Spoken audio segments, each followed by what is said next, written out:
Good afternoon and welcome to Dr. Khanna's Friday talk show, where we interview individuals that share his drive and success in assisting post-incarcerated young adults.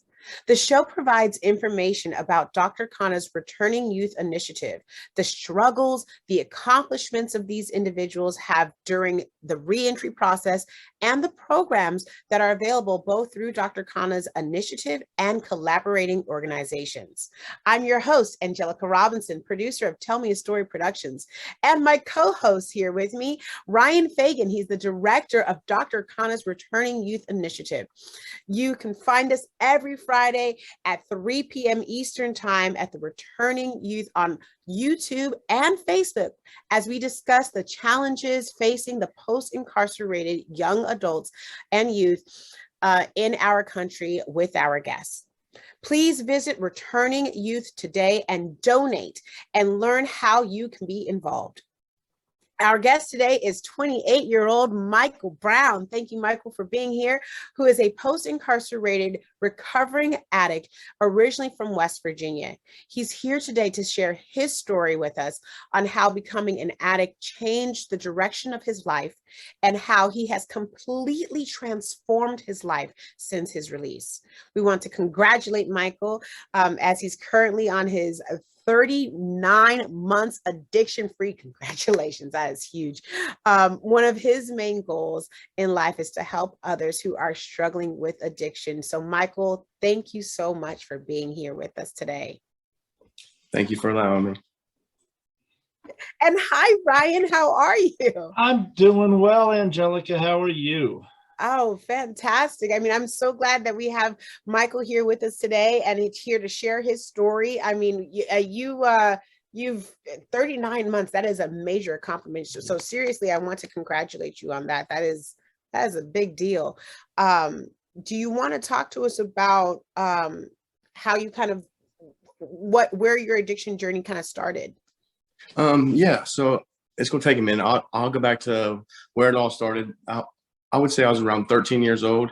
Okay. And I grew up in a kind of rough neighborhood in West Virginia, and I hung out with a lot of older kids, and they kind of introduced me to like marijuana and different drugs. And what that did was lead me down a pathway to follow their footsteps.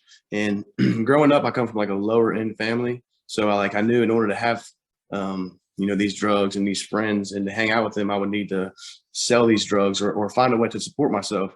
So I started selling drugs at a young age. I was around 14, 15 years old. I developed a strong addiction to pain pills. My first year in high school, I was a freshman, and people had started bringing me pain pills to junior high, actually, as a freshman, and I was buying them and trading marijuana for them. And what that led to was me develop a dependency on them, and I was used to doing them every day before school. And I thought at the beginning it was, just fun. I was using them to get along with my friends and, to get a high and just to kind of look cool, to fit in. And people look at me like, oh, wow, he's doing something different. And but what had happened is it transitioned me into developing a habit. And by my senior year, I needed pain pills. Now it wasn't just like a fun thing anymore. It wasn't like I was doing to fit in. Now I was doing it because I needed them. I was going out of my way and spending money I didn't have on them. I continued using them, and what it had did to me was it led me down a darker pathway. I remember talking to one of my really good friends, and she told me, she's like, Michael, you're getting bad. She's like, you need to stop before you develop a habit where you become dependent on worse pain pills or heroin or something like that. I'm like, oh no, that'll never happen to me. I'm too strong. I'm too smart. And in school and stuff, I did really good. I actually, in my senior year, around the time I developed this strong addiction to these pain pills where I become dependent on them, selling drugs was no longer enough to support this habit. So I actually started a landscaping business. I had a pretty good landscaping business. I owned a truck. I had all the tools I needed, and a couple of friends had worked for me. And but still, yet like this wasn't enough for me to supply my habit. I ended up getting to the point. I graduated high school, and I ended up getting to the point where I was going to college my first semester, and I was doing good, and I was working, but in order to supply my habit, I just didn't have enough time in the day. So I started like missing school, and I would be sick because I couldn't find pain pills. And my first semester I did fine. My second semester though, my grade point average dropped below a 2.0. So I got put on academic probation. And then the next semester I had to keep like above a 2.0 or 3.0 grade point average. I want to And I make sure couldn't. I'm following you, Michael. Is this college or is this in high school? This is in college, man. Okay. Okay. Yeah, this is in college. This is my third semester, and I was on academic probation because of my addiction. I had missed too much school, and my grades had dropped, and so I lost my financial aid. I lost my support because, like I had said, I come from a low end family, and I couldn't afford to pay for college. So, I actually was lucky enough, fortunate enough that my school was paid for. But seeing as how I started missing school and my grades had dropped, I ended up losing this opportunity, and so I had to keep a good. I couldn't miss, I think, more than 3 classes, and my grades had to come up, and I was unable to do this. I remember it was like my 3rd day missing, and I had to decide between going to school or going to meeting my buddy. He said he only had an hour to be in town, and he had to leave town in order to go get some pain pills. And I made the decision to go get pain pills instead of go to school. And what that caused me to do was to lose my financial aid, and I actually lost my chance in college as a preteen or 18, 19 years old. I lost my chance to college because of my addiction. And where this led me to was I remember trying to find these pain pills. They were it started out like small pain pills, like weaker ones. And as the time went on, I started developing a stronger habit. I needed more. And I remember not being able to find them. And this is around the time when I was in college. I couldn't find them. And my friend's brother said that he could find some, but they were like stronger and more addicting. They were called Oxycontins. I'm not sure if you guys are familiar with that or not. That's like one of the strongest pain pills there is. So what I decided, I'm like, yeah, we'll try them. And I'm working still. And I still have my landscaping business, and I have a little bit of money. So I'm like, yeah, we'll try them. And we go over there, and what just happened was I liked them. They were smaller. I didn't have to do as many. I got a better buzz. I don't know. And and then again, the older guys had them, so I'm thinking, oh yeah, now I'm cool again. You know what I mean? Something different. So I started buying these pills, and what these did, what made me like, it was just one step closer to being like, I don't know, addicted and to being lost and to being miserable, because these pills were like a whole nother ball game from what I was used to. They were so much stronger, and like, it just pushed me into a darker space. So I started using these on a daily basis, and these were expensive pills. These were like $30, $40 pills. And I was spending a lot of money. Like, I would say I would buy between 5 to 10 of these pills a day and do them to myself. Granted, I would have friends with me, and I would let them do them with me too. And we used them a certain way. Like, I had started, like, I didn't take them by the mouth. I would snort them, or I would like smoke them like I would a drug or something. And what that did, it made the effects stronger, but it didn't last as long. So what that means is now you need more and more and more. So my addiction became really serious, and to the point where, like, if I didn't have one like every hour or 2 hours, I was sick to my stomach and I couldn't eat. And if I didn't have them before I went to sleep, I would kick my feet. And it was getting bad. And I remember we couldn't find any one day. And this is like right before I turned 20 years old. I was about 19. Christmas when I was 19 years old. I remember trying to find some. We couldn't find none for 2 days. And my buddy said it would be a while till he had some, probably the next week or so. And I'm like, I don't know what I'm going to do. And my friend called his buddy, and he's like, well, I can get some heroin. And I'm like, there's no way I'm going to do heroin. He's like, it's the exact same thing. He's like, you can do it the same way and everything. And I'm like, no, I'm good. I'm not going to do heroin. I'm not a heroin addict. And he's like, all right. He's like, well, if you need him, call me. And I'm like, all right. So we kept trying, kept looking.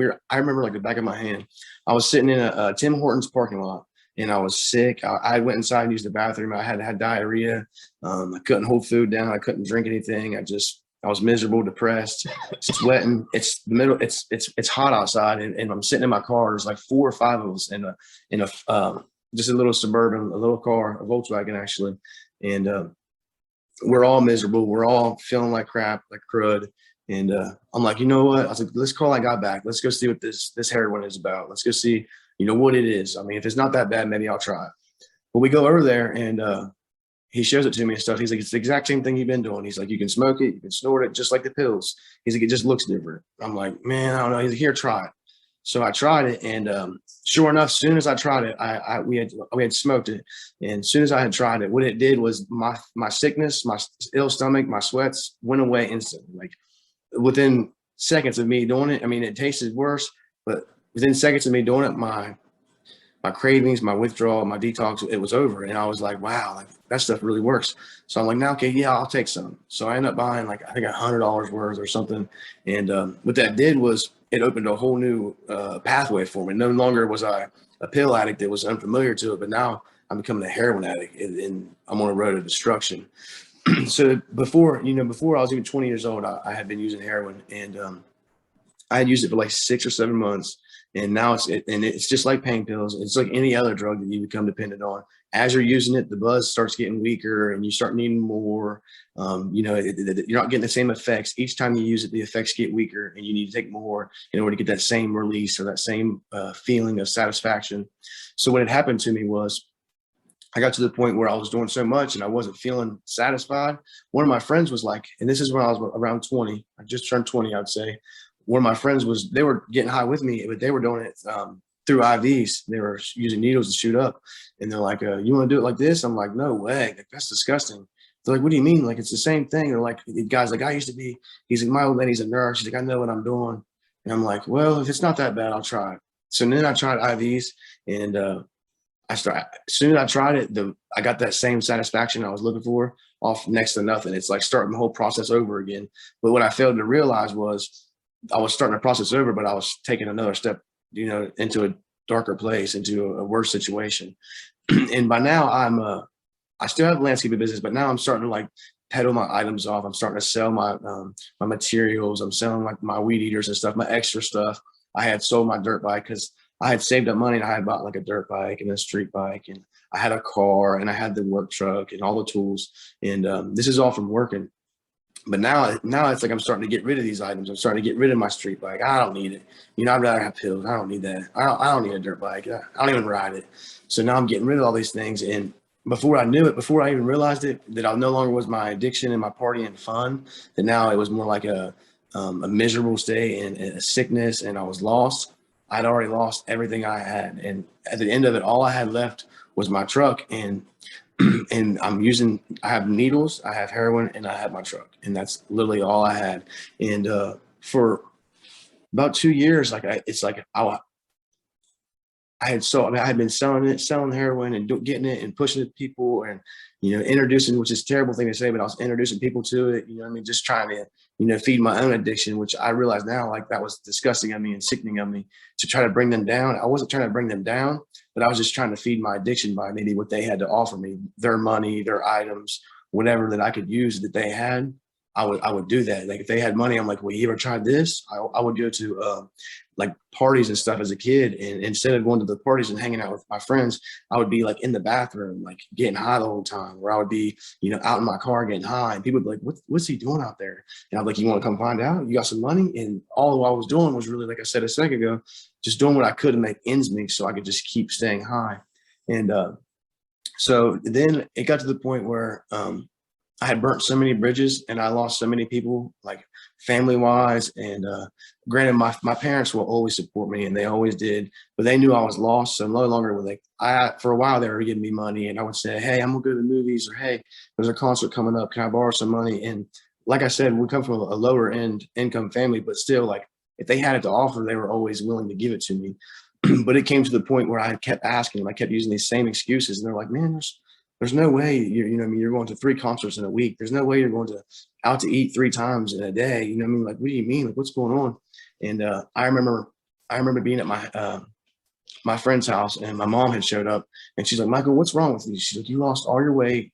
She's like, you're walking around here holding your pants up, scratching your face. She's like, something's wrong. And I'm like, Mom, I'm fine. I'm fine. I just kept arguing, kept pushing her away. And this is around the time that she was realizing that I had an addiction issue.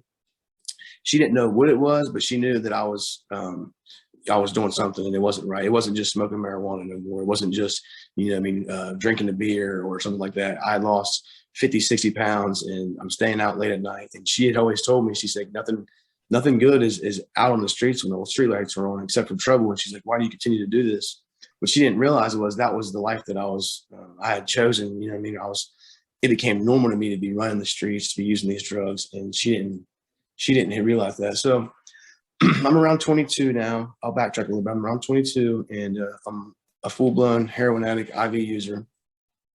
And someone had introduced me to methamphetamines, And then like what this is, like this is a speed, like it'll help you with your withdrawals from heroin, because heroin, like the withdrawals from that's miserable. Like if you go a couple hours, not even that, like an hour from using it, like it's a thing you have to consistently do. And if you go very long without it, you're gonna make it to the bathroom. You're going to go on yourself. You're going to be shaking. You're going to be sweating. You're going to be crying. You're going to be ready to do whatever it takes to get more. I mean, it's bad. And he's what this will do will help with your withdrawals. Is it'll carry you over from where you're at to your next point to get your next, your next fix or your next bit of drugs that you need. So I'm like, all right, so I'll try. And what this was like, now I'm at the bottom of the dips. I'm in the dirt. I'm far down. Like heroin's disgusting. Methamphetamines is worse. It's all bad. None of it's good. But I think I would say that I'm in the lowest point of my life when I try that. And so I'm in a house. Like there's no electric. The floor has no carpet. Wait, Go just ahead. back up so we have a timeline. When did you start using meth? What age were you about? Around 22 years old. Around 22. Okay. Okay, keep going, Chris. All right, sorry. So what this stuff does, it like I didn't realize it, but like after being on it for a while, like I've always been an extremist about everything I do. Like if I'm working out, I want to be the best. If I'm getting high, I want to do the most. If I'm drinking, I want to drink until I'm sick. Like if I'm smoking cigarettes, it don't matter what I'm doing. I've always got to do like the most. There's no happy medium for me. And that's where I realized that I'm an addict. Like, so I would do methamphetamines and I wouldn't just do a little bit and be up for a couple hours, or I would do it and do it and do it. I'd be up for like 3 or 4, 5, 6, 10 days on end before crashing out or going to sleep. So I didn't realize that people's like, after you're up for so long, you start hearing things and seeing things. And that's the truth. Like after being on it for so long, you start hallucinating and you lose all track of the time. You start acting weird. I remember I was at my dad's house and I don't know how long I had been up, but I remember I was sitting in my room because I got kicked out of the apartment I was staying in. And my dad's like, he's like, I'm 22 years old. He's like, you can move in with me. I'm like, man, I don't want to. He's like, well, it's a place you can sleep. At least I know you're safe. And I'm like, all right, Dad. So I moved in with my father. And I remember it was like, he works at a gambling hall. So he comes in late at night and he usually don't get off till like 2:30 or 3 o'clock. And I remember me and a couple of my friends, this is so sad. We're sitting in my room and I don't know how long we had been up, but we were sitting there talking. And I remember like I come out of like a state of mind. I hear my friends talking and they're making no sense at all. Like it's not a conversation. They're like mumbling. And my dad comes in. He's like, what are you boys doing? And it's like 3 o'clock in the morning. Like, oh, we're just sitting here. He's like, what are you guys doing? And we're like, oh, we're not on nothing. He's like, you guys sound crazy. You guys need to go to sleep. And I'm like, all right. So we end up going to sleep. And my dad asked me, he's like, Michael, he's like, I don't know what you're doing. He's like, but it's scaring me. He's like, you're making no sense. You're worrying me. You're staying up late at night. He's like, if you're sleeping at all. He's like, I wake up in the morning time, you're awake. I go to sleep, you're awake. He's like, what's going on? What can I do to help? And I said, Dad, I was like, I don't need no help. I'm fine. And he's like, all right. He's like, that's what you said. And I remember it was Christmas time, right before I turned 23. My birthday's in March. And my mom had come over to my house and she had brought presents to my dad's house and stuff. Like, she's a real big heart. She's all the time trying to give me stuff. And I'm her baby boy. Like me and my sister are her everything, So she brought these presents to my dad's house and she's like, Michael, come out here and unwrap these presents. And I'm like, hold on, I'll be here just a minute. And I made her wait in the living room for like 35 minutes, at least 35 minutes, because I was so worried about getting high. Like instead of going out and spending 5-10 minutes with my mom on Christmas Day and my dad on Christmas Day, I was too worried about staying in my room and getting high. And then I remember like once I finally came out of my room, my grandma was there and they, we're talking and stuff and they had took pictures of me. I had pictures and I looked so miserable looking back. I mean, my face is so sunk in and my eyes, you can barely see my eyeballs. It's just, it was a dark state of mind. So what this had led me to do was, get pushed further away from everybody. I started excluding myself, started staying in my room or like staying at people's houses that was run down, many houses. I stayed at many people's houses. When I could have went to my dad's house, but my friends wouldn't be at my dad's house. Drugs wasn't at my dad's house. Drugs were in like trap houses, or not really trap houses. That sounds slang, but like abandoned houses. People who have no electric, no water, but there's 10, 15 guys in there sleeping on the floor, on a couch, So I started hanging out with them kind of people, and because that's the ones that was living the same kind of lifestyle I was living. And so now I'm in a dark state of mind, and I remember this is what led me to being incarcerated. So I'm about 2 months forward. I'm at one of my so-called friends' house, and we're using and getting high. And I had been there like 3 or 4 days. So I've been up, I don't know how long. And I'm hanging out with one of my friends. I'd only known him for like 8 months or so, but we were hanging out pretty regularly. He actually he's been staying with me. He came to my house that day and I got him some clothes and we was gonna go hang out with some girls. We thought we were. That was the plan. And so we go back to the house that we're hanging out at where the drugs are at. And so we're getting high and stuff. And he's like, I want to get some heroin. And I was like, buddy, the money I got to buy more methamphetamine because now I'm becoming more dependent on meth. I've been up so long. Like, I want to stay awake. I want to stay up, whatever you want to call it. And he's like, what this did was cause friction between me and him. Like, instead of having an agreement, we actually led to an argument. And we got in a fight. And I had been up so long, I was scared and I was just stressed out. And I felt like everyone was out to get me. And I didn't really know what was going on. And so he told me he wanted me to buy some heroin. He wanted me to lend him some money. And I was like, I can't do it. Like, I have to buy meth with this. So we ended up getting in an argument and getting in a fight. And he had got on top of me and was hitting me. And, I'm yelling for help. There's like 10 dudes here at this house. And, we're all drug addicts and everyone's strung out. And I'm yelling for help and no one will help me. And he just keeps hitting me. And I don't know how many times he had hit me. And I was scared. And I just thought it was over. And what I did was I had a pocket knife on me and I had struck it at him. And ultimately, it took his life. This is one of my friends. Sorry. This is It's all right. I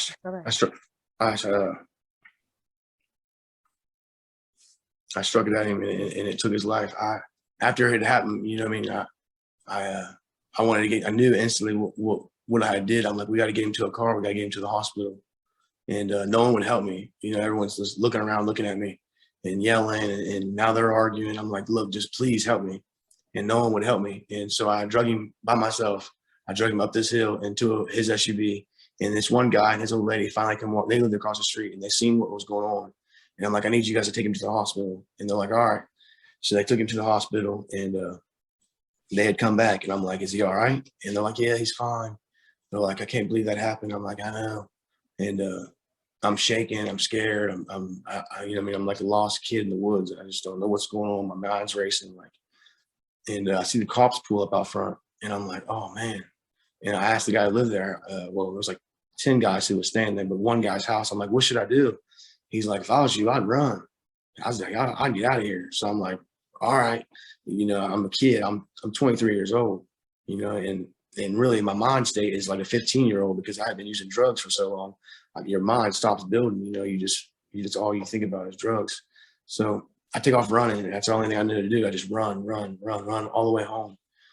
And I get almost to my dad's house and one of my friends see me running. He's like, what's wrong? I'm crying, I'm hysterical. And he's like, what's going on? I'm like, bro, like, I don't know what's going on. I was like, I kind of explained to him a little bit what had happened. I was like, I think I just hurt somebody. He's like, what do you mean? I'm like, I can't tell you right now. I was like, I just feel like I hurt somebody really bad. And about that time, a cop had pulled up.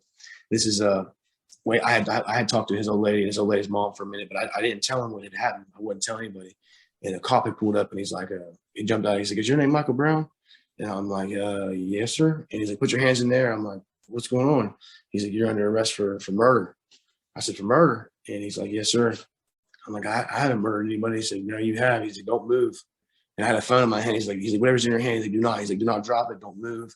And he has a gun drawn on me. And I'm still a kid. Now I'm really scared because I think like, I don't know what's going on. And like before I could even blink my eyes, 2 or 3 more cops pull in. And now there's like 5 cops around me and they all got guns on me. And my friends looking at me like, oh my gosh, Michael, like what's going on? So they arrest me and they're taking me downtown and so they're processing me. And my mom's brother is a police officer. He frowns upon, the way I was living. Obviously he disowned me for a long time. He walked in the processing place where I was getting booked in at, and he looked at me. He's like, he's like, cussed him. He's like, what the heck did you do this time? I'm like, I shook my head. He's like, look, he walked over and looked at my paperwork where it said, my charge. And he's like, you didn't need me to tell your mom? I said, just tell her I love her. And I was crying. And he's like, I could just tell that the distaste in his mouth, you know what I mean? Like he's, I don't know, The disgusted with me. Yeah. Mm-hmm. You know, it was a worst situation in my entire life. So I get sent to jail and stuff. And luckily, by the grace of God, I go to a dorm where there's an older guy and there's a couple older guys. And the one guy, he ran a Bible study. And I knew instantly, like, you know, I need to repent. I need to pray. I need to do something. Like, so I talked to him about it, and he's like, you know, God has a plan for you. He's like, don't give up. He's like, have faith. He's like, you know, everything happens for a reason. He's like, I don't know what it is. He's like, but this could change your life. So I'm incarcerated for a while, and I've been going to Bible study, and I've been around good people. And granted, like, I'm not gonna lie, I still, even though I was incarcerated, like, there's drugs and there's, you know, the people live the same thing on the inside as they do on the outside. And I still, like, I knew I wanted to get clean. I knew I wanted to change my life, but I still wasn't ready yet. You know, I still was lost. Even though I was going to church and I was doing everything I thought that I needed, I wasn't really like too determined. I was focused. Like, I remember I was doing good for like almost a year, and I got some bad news about court, and they had offered me a plea, like to take a plea agreement, and it was 30 years.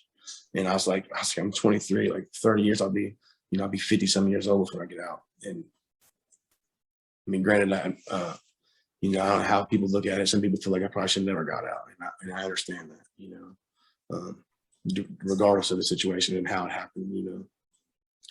So I'm scared, I'm nervous, and there's drugs in there. So I'm like, you know what? I'm just going to get high and forget about it. You know, that's what I've always did. That's what I always know. It'll work. So I did that, and you know, I used for like 3 or 4 days straight, and then as soon as it was gone, though, I realized, like, man, you've been doing the same stuff for how long now, and nothing's changed. You know, nothing's changed. So it's like insanity. You keep doing the same thing, expecting different results. That's insanity, and that's where I was at. You know, I mean, I just thought that was my release, and it wasn't. So I keep doing good. I get back on focus. I start grinding again. I start going to Bible study. I start praying and meditating, and so I get sentenced. I went to trial. And you were clean at this point? Yes. Well, I was clean up until that point. When I got that plea, I had used, but yes, I was clean. And then I got high in jail. And then, so I get sentenced to 3 to 15, which was because the scientific forensic scientist or whatever, he did, like, whatever he does, you know, his evaluation of the situation. He realized that I was on the ground when I had struck him, and he realized, you know, how everything played out, and he got the facts. And that's when they offered me the plea for involuntary manslaughter. And what that is a non-violent, which means that it was accidental, that I didn't mean for what happened to occur. And they seen that, and people had said that, you know, I had tried to save him. So they seen that I didn't mean to take his life, you know. So they offered me this plea deal. I'm like, I asked my mom, I'm like, Mom, like, should I do it? Because really, I was at the point I was in, I didn't even want to take that. I'm like, you know what I mean? But she's like, yeah, Michael. She's like, you know, you need to own up to your situation. She's like, you've been running for things for a long time, and you haven't been ready to accept responsibility. She's like, look what you did. And I'm like, all right, Mom. She's crying. She's like, I love you. She'll always be here. She's like, but, you know, it's time to be a man. I'm like, all right. So I took this plea, and I went to prison, and now I'm around, like, some bad people. Like, I'm not gonna lie, the stories you hear about prison, a lot of them's true. And but depending on who you put yourself around, is going to be depending on the environment you're in. So I go to the worst prison in West Virginia. I'm there for 9 months, 10 months, and I knew I had to get out of there, because it was like there was gangs, there was fights, there's drugs, and it just was not me. I didn't want to live like that. So what I did is I filled out an application to go to another prison, a less secure prison, where they had a drug program. They also had a dog program. And I filled out to go be part of this dog program. And what that did was we trained dogs for, like, handicap assistance dogs, people who have disabilities, disabled vets, kids who have medical conditions. And that program, I think, helped me out a lot, just, like, to humble me, to realize, like, you know, I mean, that no longer are you, like, the center of the world. You're in the world. You know what I mean? Like, other people have issues too. Just because, you know, you have one issue, you don't mean everything will be focused on you. It's not all about me. So I'm training dogs, and it's like a lot of responsibility. Like I have to get up early in the morning, take him out, feed him. It's like a kid, feeding, getting water, training, do all these different activities with him. And it was tough. Like it was really tough. And because I don't have no children, and I've never had like experience. Like I had a dog growing up, but my mom and dad raised him. Like they fed him, they did all that. I just played with him, and then I'd leave. But now I gotta do everything. So you have to that be really responsible for someone other than yourself. exactly. And so I'm doing that. And I remember I was training a dog, and this little girl, she she had Down syndrome, and she came up there and she was playing with my dog, and then we're like trying to find a dog to like connect with her. And just to see like the face that she had made when my dog was playing with her, like licking on her and like, laying beside her and letting her pet it, like it was just like it was satisfaction. Like I'm like, I did that. You know what I mean? Like I'm changing that girl's life. Could be for today, could be for the rest of her life, could make her, feel secure, make her feel safe, like no one's going to harm her. So I knew like that's what I wanted to do. I knew I wanted to start helping people. That's when that was the first step in the right direction for me. And see, I want to tell you that, at this point forward, I never used it again, but if I did, I would be lying. And so drugs had came into this prison, and I'm like, I ain't gonna do them. I ain't gonna do them. And then an associate who slipped beside me, he's like, I got some. He's like, if you want, you can have it. I'm like, man, I'm trying to do good. He's like, you're in here. He's like, you can do good when you get out. And I'm like, you know what? You're right. Might as well do it. Let's hang out. Let's party. So I did some of the same drugs I was using on the outside, opiates, and we had did it. And this was July 3rd. Like this was the day before July 4th, 2018. And I woke up on the 4th of July, and me and a couple of my friends had made a pact where we were going to like buy hamburgers and buy food and have a cookout. People I grew up with that was also incarcerated, but we want to make it like, even though we were in a bad place, we want to make it like as much like home as possible. You know what I mean? Like show each other we love each other, and have dinner and pray, and like, just come together and, as like a family. Yeah. Given the situation where we're at, Yeah. So this is early in the morning before our cookout, and I'm outside. I'm talking to my friend, and I'm like, man, I felt disgusted. I felt miserable. Like that same feeling of anguish and depression and just lost and misery. I'm like, I said, his name is Jamel. I was like, man, we call him Mel. I was like, Mel. I was like, I don't want to live like this no more, man. He's like, I don't either. He's like, it's been a while since I've used. He's like, I don't ever plan on using again. He's like, let's make a devotion right now between me, you, and God that we won't ever get high again. And I thought about it. I was like, you do that for me? He's like, yeah, I'll do that for you. He's like, I love you, man. He's like, I'll do anything for you. I'm like, all right, man, we'll do that right now. I was like, from this day forward, I'll never use again. And he said the same thing. We prayed about it and meditated on it for a few minutes. And he was in a drug program at the facility we were at, and he was pretty. I don't say he had connections, but he had a big influence in the community. And he talked to the counselors, and he told them that he wanted to get me a part of the program. And they're like, well, we looked into his file, and it says here that he's not a drug addict, that he's never had a drug problem. And they're like, well, bring him down here and we'll talk to him. And he knew I was a drug addict. So I got in here and talked to him, and I explained, like, I don't know who did my file. I don't know what's going on. I was like, but I've been using drugs since I was like 13 years old. I was a pain pill, became addicted to pain pills in my teenage years in high school. I became a heroin addict when I just turned 18, 19 years old. Methamphetamines at 22. Like, what more do I got to do to be a drug addict? Like, I need help. Like, I'm lost. I mean, granted, I want to get sober, but like, it's still yet I don't know the foundation of being sober. I don't know what being sober is. And they're like, they did a reevaluation on me. They're like, you're right. You fit the curriculum. We'll get you down here. Yeah. So I get down this program, and what it was called RSAT. It was Residential Substance Abuse Therapy. And what that was like any kind of rehab facility, that you would think about. We'd get up early in the morning. We'd have a group. We'd talk. We'd have a break for a few hours, and then we'd have another group, and we'd have counselors come out and talk to us, and we held each other accountable for our actions. Like say, this is a group therapy, a group that's inside of the facility that you're incarcerated at, correct? Yes, ma'am. Inside the fence.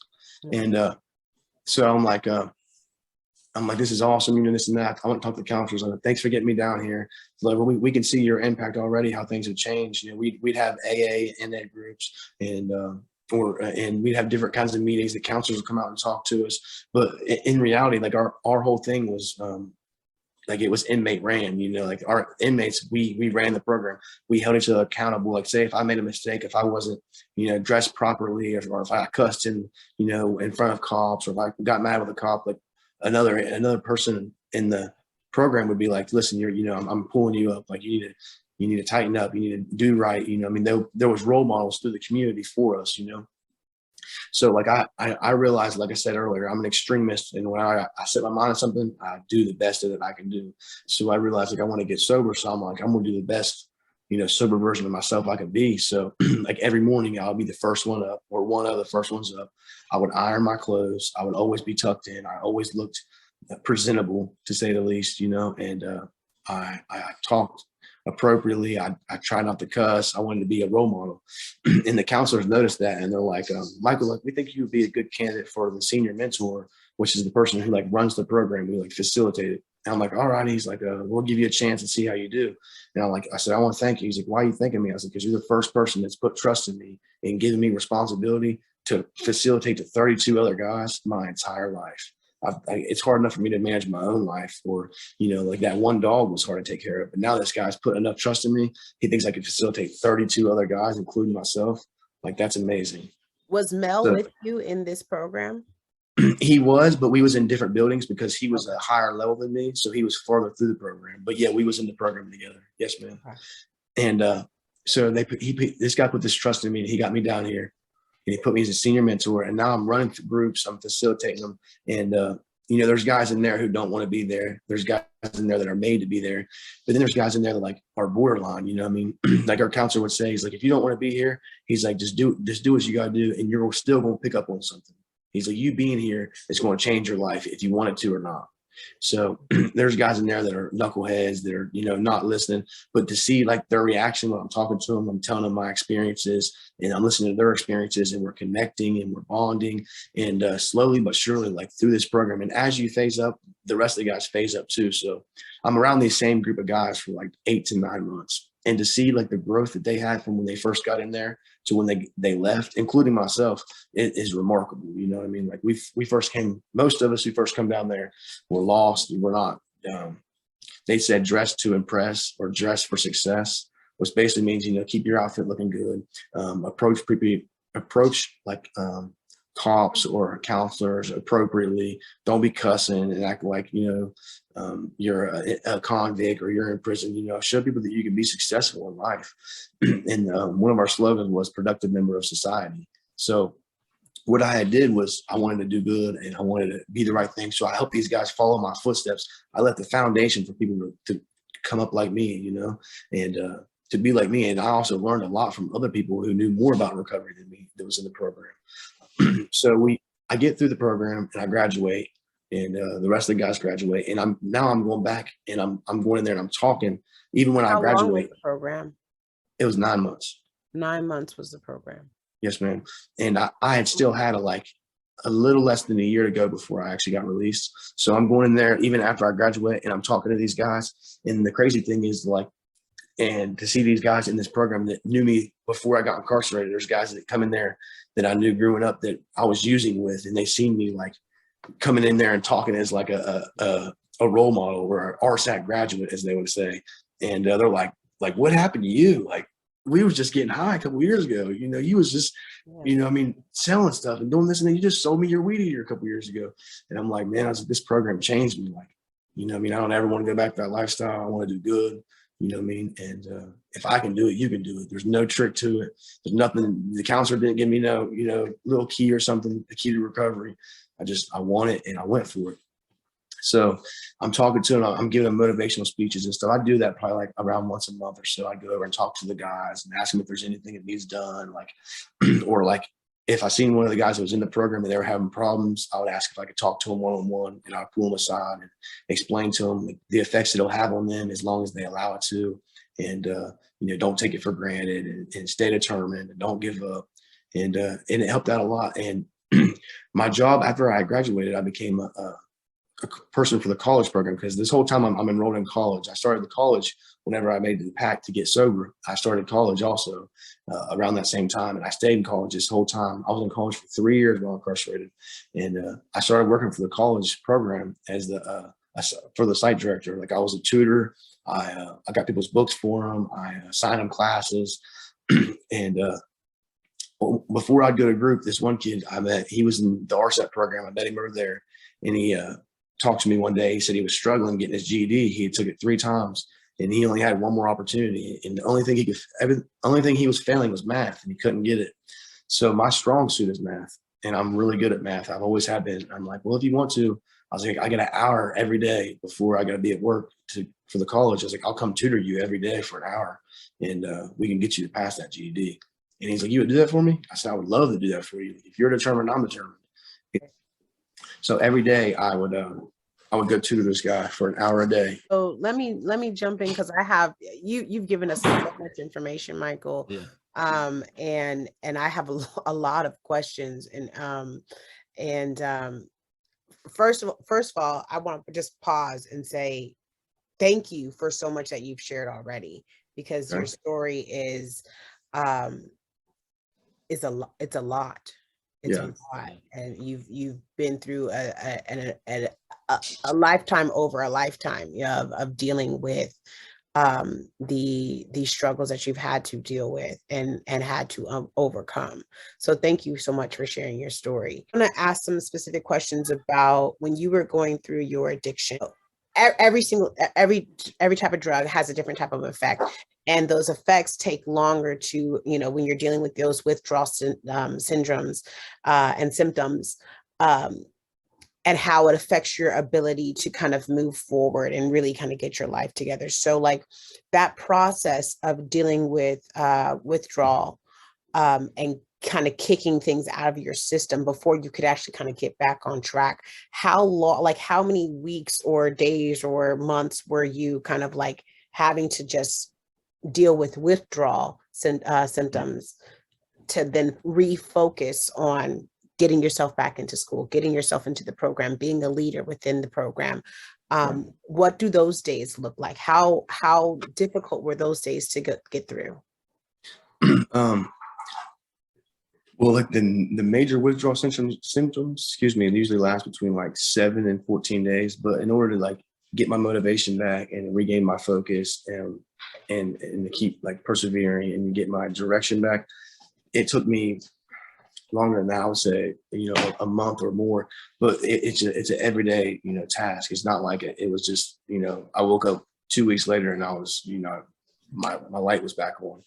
Every day is a challenge, and still is. I mean, I know which direction I want to head and I know what I want to do, but it's still a challenge every day, to stay motivated, to stay focused. But I would say, after you get like, past your withdrawal syndrome, past 14 days, you find what you want to do, or you find a goal and you just got to achieve it. You know what I mean? You got to go after it. Like while I was using it blinded my memory for a long time, and I forgot a lot of stuff, and I don't remember hardly anything. But now, like I realized, once I started getting sober, a month or 2 in, I'm like, I started gaining this knowledge back. I started getting this direction back. I started like knowing that I wanted to do better. I didn't want to be, this miserable person anymore. So I would start following a pathway to do good. I would say, within less than a month, you get your senses back and your direction, but it takes longer than that. Like I said, every day is new challenges. Every day, new things present themselves. More people's looking at you like judgmental. More people's looking at you like, oh, you're an addict, oh, this and that. Well, not even just people. Yourself. Sometimes you look at yourself and you're like, do I really deserve this? Do I, is this meant for me? But you got to stay focused. In terms of those everyday struggles, because I know that there's a lot of people that could be listening to your story right now that are tuned into the show. And they also may be struggling with addiction, or maybe they were able to like kick the habit, but they are now going through those days where finding that self-motivation to stay focused on whatever goals they're trying to achieve, as opposed to getting high again or chasing that next high. What kind of words of wisdom for that daily like focus to stay kicking that habit? What are some of the things that you even tell yours? Because it's now been 39 months for you. Yes, 39 months. And so for you to kind of wake up and every single day choose to not make the decision to go back to drugs, like what are some of those things that kind of help you on a daily activity or daily thought? Okay, for me, it's one of the things our counselor told us is to never forget the rock you crawl from under. So always remember who you was. Like I actually have a picture of myself when I was in active addiction on my mirror that I look at every day. And then that reminds me like, who I was, where I came from, what I was, and reminds me that I don't want to go back there. You know what I mean? So that's the way I find my motivation. Every day I want to be a better version of who I was yesterday. And also I use my situation, with what happened and while I was incarcerated as a motivation, because I don't want that situation to be in vain. I want that to be a negative situation that made a positive person. You know what I mean? Like a terrible situation, but I don't want it to be in vain. I don't want to be a failure. One of the things that you've brought up a few times now was that those judgmental looks and dealing with, the disappointment from family members, disappointment from your uncle, especially the disappointment from just, those that may be around you. How did you handle overcoming that and really living for yourself and really focusing on doing better for your own self, not just to appease others? And what kind of advice would you give to those that could be listening that do have to deal with, the appeasement of others and trying to get around that? Well, for starters, everyone says you can make amends to people or you can apologize. Some people won't ever accept that apology, and that's fine. But in reality, you got to realize the only person you really need to please in life is yourself. Michael, how difficult was it for you to go from, because you were in one prison system and you were able to get transferred to another place, to another prison, to where you could take advantage of, or you could participate within the therapy system, or you could participate within the other programs and the dog program that they didn't have at the first facility? How difficult was it for you to get transferred, and how frustrating was that process, or what were some of the things that you had to go through to go from one facility to another? In order to be transferred from the first facility to the second, I had to stay right up free, and I couldn't get in any trouble. In the first prison I was at, the trouble came to you. You really didn't have to go looking for it. I was actually there for a week, and when I first got there, and I got in an argument with somebody, and they were going to jump me. They were going to beat me up, take my stuff, and I had to defend myself.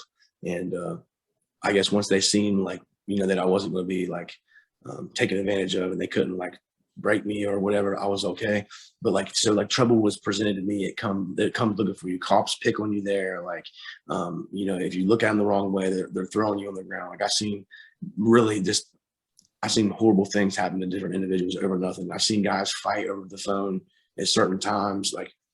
Certain people's a black guy couldn't use this phone, and a white guy couldn't use this phone, and this phone's for. I'm like, man, come on, this is crazy. You know what I mean? I don't know. But every day was a new challenge for there. If you were standing at a certain time and they come and do count, they'll yell at you and cuss you out. And, there's drugs and alcohol there. So people's all the time fighting. But luckily, I only got in trouble there one time in 10 months. In my last few months there, I really had a direction. I knew I wanted to go do this dog program. So I was trying my best to stay out of trouble. And I went down to the library. I typed up the application, and I made it look as best as I could. I made it look professional.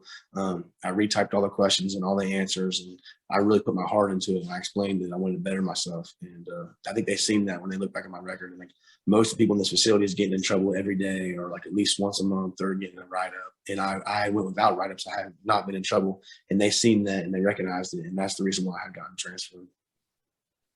Right. But that was it. Again, you were saying trouble comes looking for you. It's not like as much as you would try to stay away from it, it would still come and find you. And so what kind of advice could you give to someone who could be incarcerated, that is looking for a way to just stay out of trouble? What are some of the best tactics that you think would be helpful? Well, my best advice would be just be careful who you surround yourself with and who you're around, because everyone can hear the saying, birds of a feather flock together. And that's the truth. If you're hanging out with somebody, even if you're not involved, if you're hanging out with somebody who maybe in a gang, or, you know, somebody who like does drugs, and you're walking beside them and they get stopped and they have drugs, or, you know, you get like recognized or associated with this certain kind of group of people, then next thing you know, you're like, they call it like flagged, or you're affiliated. Even if you're not in the gang, you're just friends with somebody in the gang. Now you're associated with them. So now you got a target on your back. Now people's going to, cops and other inmates are going to direct attention at you. They're going to pick fights with you, kind of cause drama, just to see where your heart is. So what my advice would be, just to stay focused, try to get in some kind of program at all. You know, I mean, getting some books. Your brain is a muscle, and you got to work in order for it to stay sharp. Read a lot, work out. For me, I liked working out, and I liked reading. I like doing schoolwork. Just get a routine and some structure, and stick to it. Don't include people in your circle. Stay to yourself. I heard a person come in there one time. He was an older guy. I try to stay around the older folks a lot because they seem pretty smart. And this guy said, "You came in on 10 toes. You're gonna leave on 10 toes." He's like, unless something happens. He's like, so don't hang out with the wrong person. Don't try to get in no gangs. Don't get involved. He's like, stick to yourself and focus on yourself, because that's who needs help, is yourself. And he was right. And that helped me out a lot. Thank you for sharing that. So then you were released, and you were incarcerated in total for how long? 4 years and 11 months. Okay, so almost 5 years, and then you've been out and have been. Are you still working, or how long have you been out? What is it that you're doing now?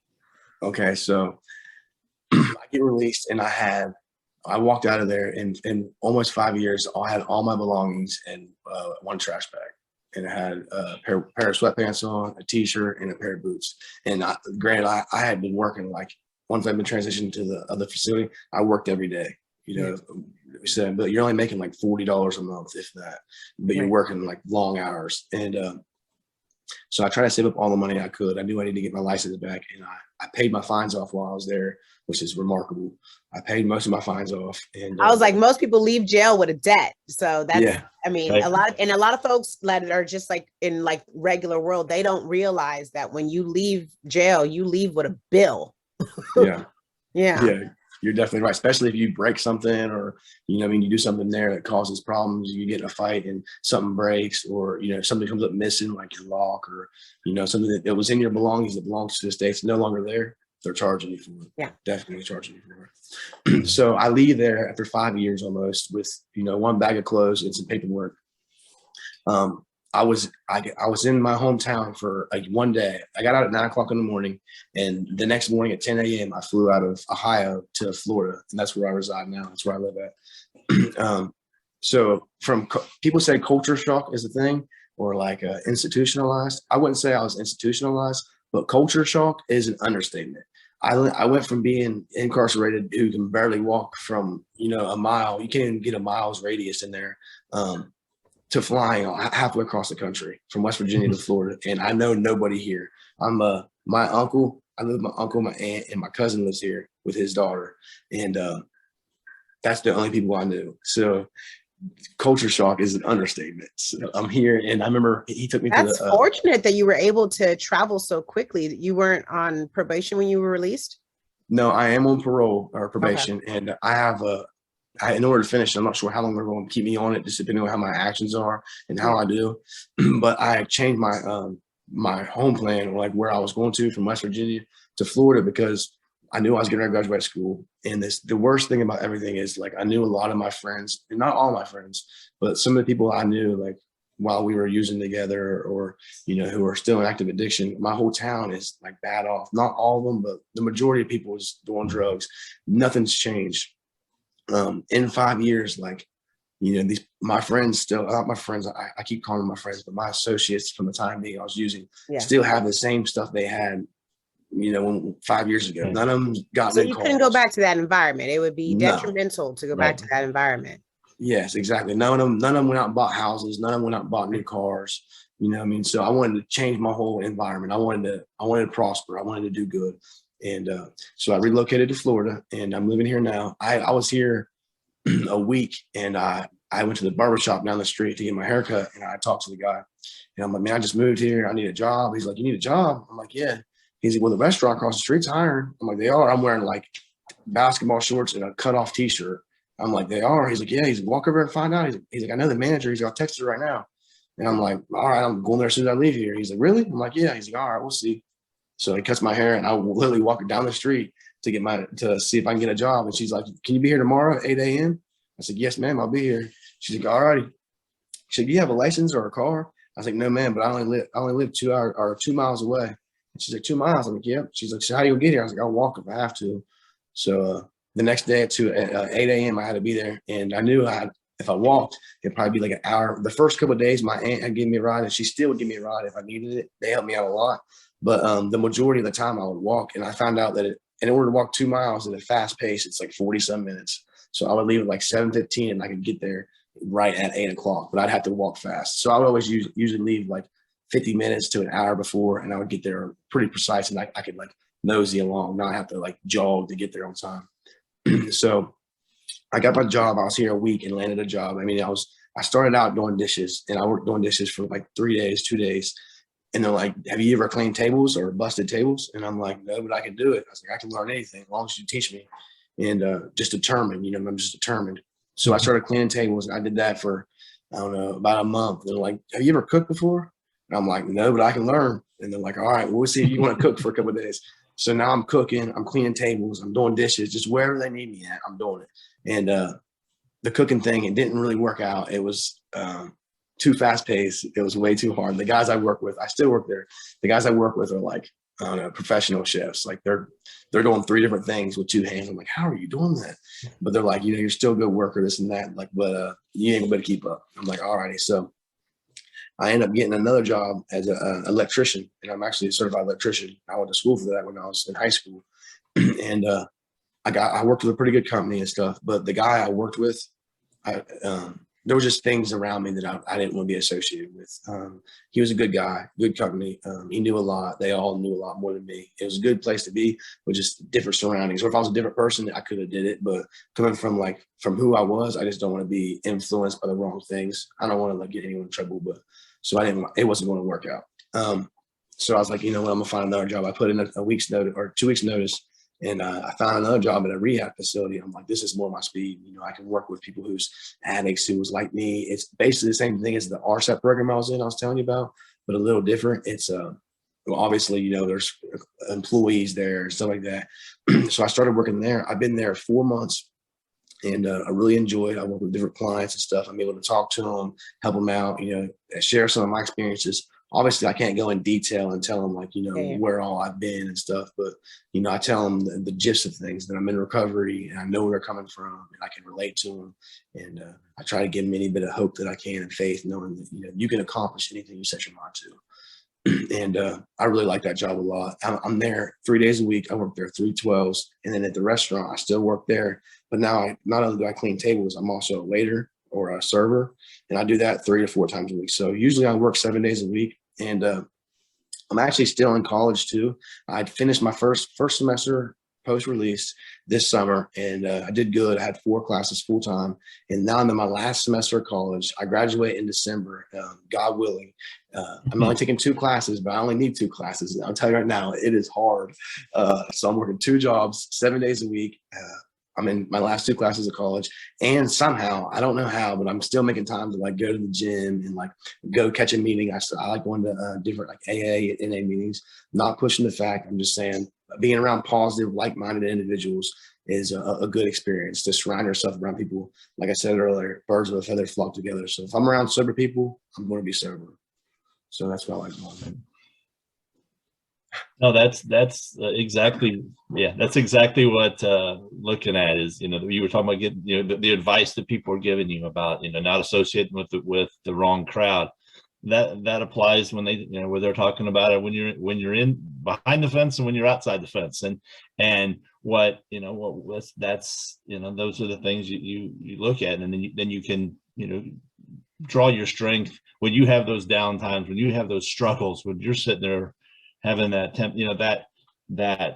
moment of questioning that you know who's going to be there, who's got your back. You got, that you're with the right group of people that are supporting you, and because you're giving out the positive, and it comes back to you. And what you're doing right now is inspiring. As I'm sitting here, saying, man, I thought my day was busy, but no, it's it's awesome that you have, as Angelica said, you've lived a life, you've gone through hell, you've gone to hell and back, you've been through things that no human should have to deal with, should have to encounter. But as your mother said, you got to a point where you had to stand up, you had to be a man, you had to be an adult and accept the responsibility for what you did. And you've taken that challenge and embraced it, and you've become that better version of who you are. And and you bringing that along, and that is awesome to hear.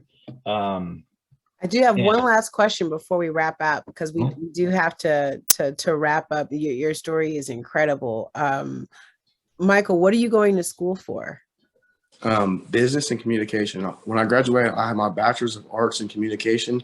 I'll have a double minor in business management and business administrations. Congratulations. Thank you, ma'am. Congratulations. My That's goal, exciting. And what is the goal? What is your plan? The end results is I want to start a company with my cousin. He's in recovery as well, and we used to use together. We were both bad off in life, and we both came a long ways. We both have a direction. We both like helping people. So what I want to do is I want to be like a motivational speaker. I want to be able to go into schools and facilities and just tell them my story a little bit, briefly touch on that, and tell them like where it took me and what it took from me, and then also touch on like my recovery, what it's given me and what it's provided for me, and the opportunities that's allowed me to grow and to help others. And hopefully my story can help somebody, can save somebody. Hopefully someone said if you could help one person, it would make everything worth it. And I totally agree with that. I want to tell you right now, you are already, it's not even a like what you want to be. You are already a motivational speaker. All you have to do is speak. All you have to do is start talking to people. Honestly, you're there. You've already done it with so many people within the programs that you've been a part of already. So continue to do what you do. We definitely applaud you. Before we get out of here, Ryan, anything else that you want to mention to Michael or? No, yeah, and Michael, I just, I want to echo what Angelica said. I think, what you have talked about, mirrors very much with what, with what we see through, our initiative on a daily basis is, the struggles of coming back, the struggles of dealing with that mental health aspect of incarceration and coming to grips with this on your own sense. Why am I doing this for my benefit or to avoid the guilt of my parents or my family or friends, and then that struggle of coming back, when you came back to your hometown and realized this is not an environment that's conducive to my continued recovery, my continued sobriety, and what we want. Ultimately, what the goal of like our initiative would be is to help to make that community better, but not at the risk of putting you in, or anybody else in a risk of going back. And so we want, so I'm very excited about what you've told us, what you've accomplished. That's very powerful, and thank you for sharing your story with us. It's very it's heartbreaking. It's heart-wrenching, and to see the triumph, and at the times when you were speaking, talking about coming out, and you're coming back, and your uncle telling you he's proud of you, your mother being proud of you, and I could see the smile on your face, you're radiating that pride that you have. Because not only have you overcome this addiction, but then these struggles, but you've now gotten back to where your mother's proud of you. Your mother is that she's you've taken that burden off of her as well, and that's a wonderful thing. And just seeing you smile and beam when you were talking about that part of it is, you know, is very powerful. And that's the thing that is often gets lost is, you know, we see the struggles that the people in throes of addiction or, you know, been incarcerated or been through all these struggles. We see what they're dealing with. And sometimes it's, you know, the families that surround them, that's trying to support them, are dealing with that as well. And to see you see what you're doing, being, you know, you're getting the reward for all of your hard work and the people that supported you when you were inside, and seeing that you're bringing that forward, that's being recognized. You know, you're and you know, that's wonderful. And thank you. You know, continue doing that.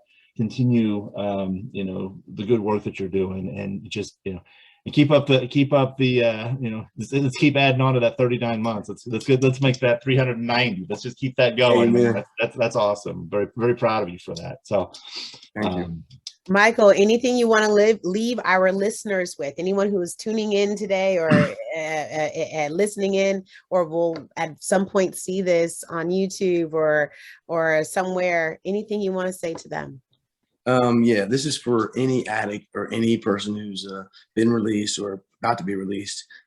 Just don't give up.